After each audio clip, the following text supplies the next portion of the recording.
जहां एक और यक्ष की पत्नी यक्ष की प्रतीक्षा में अपनी पलकें बिछाए बैठी हुई है, वहीं दूसरी ओर यक्ष मेघ को प्रसन्न करने के प्रयास में लगा हुआ है।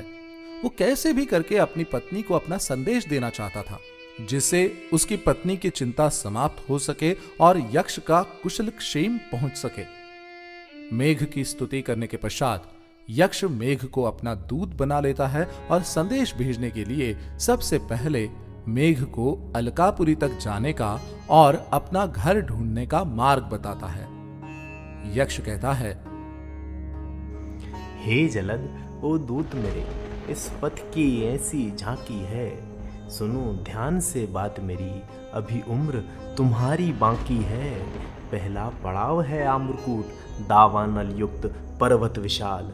उसकी चोटी पर बैठ वहाँ, दहकाना तुम पथ की मशाल। फिर आगे चल विंध्य पठार, स्वागत में आस लगाएंगे। और जलते सूरज में अपनी रेवा से प्यास बुझाएंगे। आगे मार्ग बताने को हथिनी सूंड बढ़ाकर ताकी है। हे जलद, ओ दूत मेरे, इस पथ की ऐसी झांकी है। फिर आगे आएगा दर्शन, केवड़ फूलों से भरा। और विदिशा में लगेगा जैसे कामदेव का नूर झरा।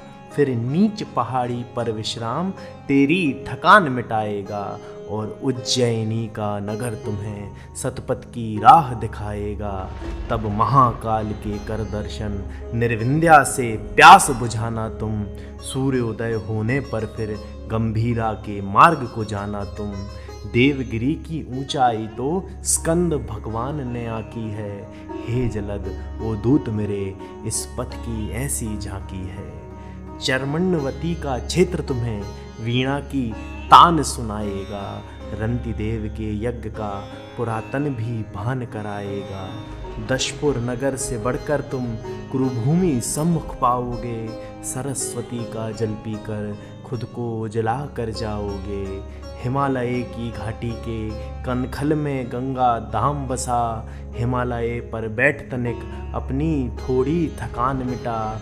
शिवपद की छाप करे विस्मृत, जितनी भी धूल फाकी है। हे जलद, ओ दूत मेरे, इस पथ की ऐसी झांकी है।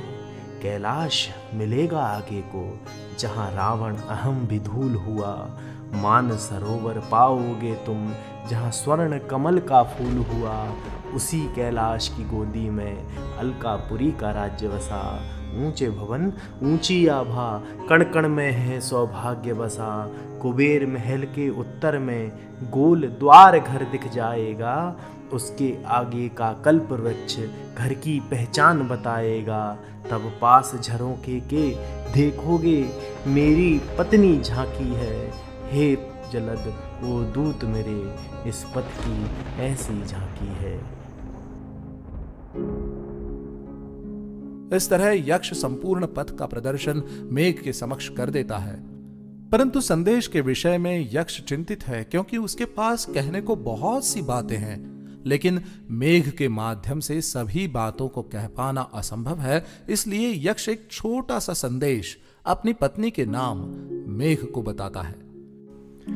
जब कभी मैं चांद तकता या मैं तकता आसमां को, एक कमी महसूस होती जैसी होती आसमां को। सैकड़ों झिलमिल सितारे और चंदा पास है पर मेरी यमुना है नहीं। अलकनंदा पास है पर और रातें हैं अनेकों, दिन नहीं बनता है लेकिन देह बन जाते हैं। कोई मन नहीं बनता है लेकिन तारे जब होते घरों में, या अमा का वक्त होता।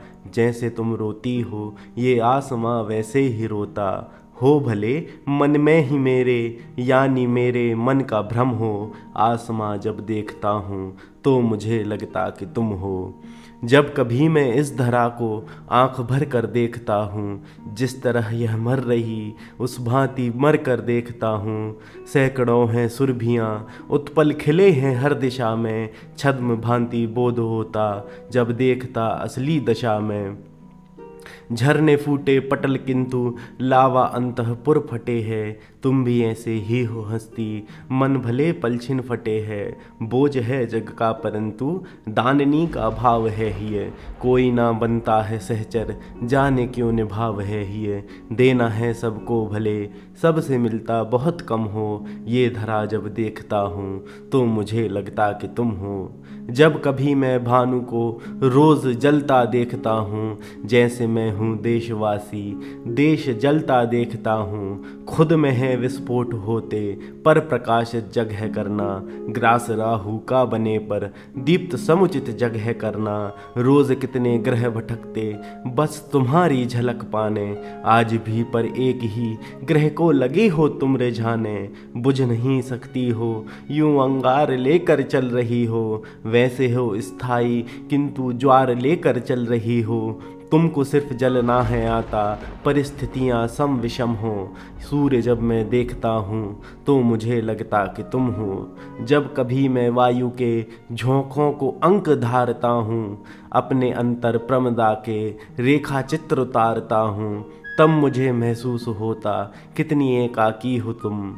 लोग रहते एक क्षण को और चली जाती हो तुम, तब भी उनकी देह में प्राणों को स्फुट कर गई हो। रिक्त पूर्ति कर गई हो, बाद फिर तुम मर गई हो। मैंने ना किंतु कभी भी त्यागना था तुमको चाहा। मैंने तो हर एक क्षण में चाहना था तुमको चाहा। मैं तो बस ये चाहता था, ये कहानी मैं से हम हो। वायु जब मैं देखता हूँ तो मुझे लगता कि तुम हो। जब कभी मैं सागरों में नदियाँ गिरता देखता हूँ, अश्रु जो त्यागा हो तुमने उसको गिरता देखता हूँ। ये समर्पण करके अर्पण कर लिया क्यों छार खुद को। घर बनाकर खुशियों का कर लिया क्यों द्वार खुद को। कितनी चंचल कितनी अनुपम, मीठी मीठी थी कभी तुम। बहते रहना गिर के उठना, सीखी सीखी थी कभी तुम। तुमसे था जीवन पनपता, अब तो दूर हो गई हो। एक पल को मिलने खातिर मजबूर हो गई हो। रक्त सी बहती थी मुझ में, अब तो गुम हो। नदी जब मैं देखता हूँ तो मुझे लगता कि तुम हो।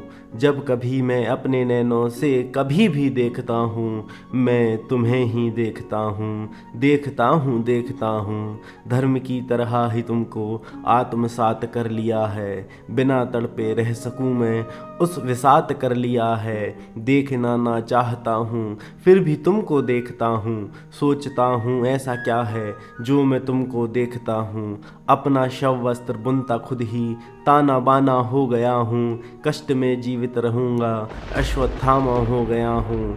पंच तत्व में समाई वसुधा का तुम कुसुम हो। मैं तो जब भी देखता हूँ तो मुझे लगता कि तुम हो।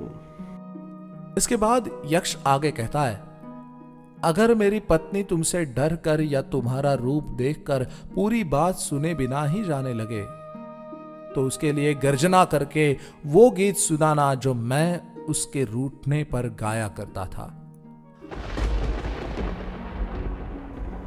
अभी गई जो प्रिय तुम मेरे, प्राण तुम्हारे संग जाएंगे। अभी गगन ने स्वीकारा है प्रेम तुम्हारे मेरे मिलन का। अभी मिला है सहलाने मदमस्त सरीखा हाथ पवन का। अभी तो मौसम अंगड़ाया है, अभी तो पल भर बात हुई है। अभी तो ठहरा है हार तक्कर भ्रमित सितारा इस बाल मन का। अभी न जाने की बात बोलो, अभी तो बातें शुरू हुई हैं। हमें निहारते नक्षत्र सारे तुम्हारे जाते ही तंग जाएंगे। अभी गए जो प्रिय तुम मेरे, प्राण तुम्हारे संग जाएंगे। तुम ही तो देखो तुम्हारे आते ही सब हवाएं मचल गई हैं। समुंदरों में मिल जाने खातिर हिमानियाँ भी पिघल गई हैं। ऋतु बनाई है जो ये तुमने, तुम ही इसी की रथी बनी हो। तुम्हारी खातिर ये शेष ऋतुएं भी अपनी राहें बदल गई हैं। यही मिलन के हैं साक्ष्य सारे, यही समय का विचार भी है। अभी रुकी तो समय के कोरे पृष्ठ सारे भी रंग जाएंगे। अभी गई जो प्रिय तो मेरे, प्राण तुम्हारे संग जाएंगे। अभी ही मौन मुखर हुआ है, अभी तो इसको ये धुन मिली है। अभी अभी तो समय ने आकर हमारी खातिर घड़ी सिली है। निहारो अपने चारों तरफ तो सुनो कि दिल का जो राग है ये, अभी अभी तो प्रेम की हमारे भीनी भीनी पुरवा चली है।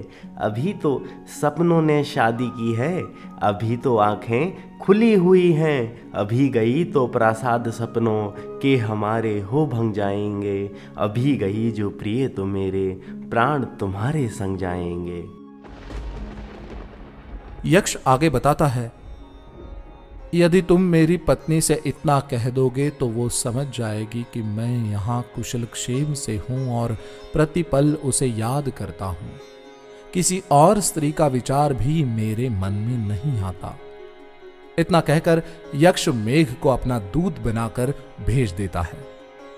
क्या मेघ यक्ष की पत्नी को संदेश पहुंचा पाएगा? क्या यक्ष की पत्नी मेघ की गर्जना से यक्ष का संदेश सही ढंग से समझ पाएगी? जानने के लिए सूत्रधार प्रस्तुत मेघदूत की श्रृंखला में जुड़े रहे।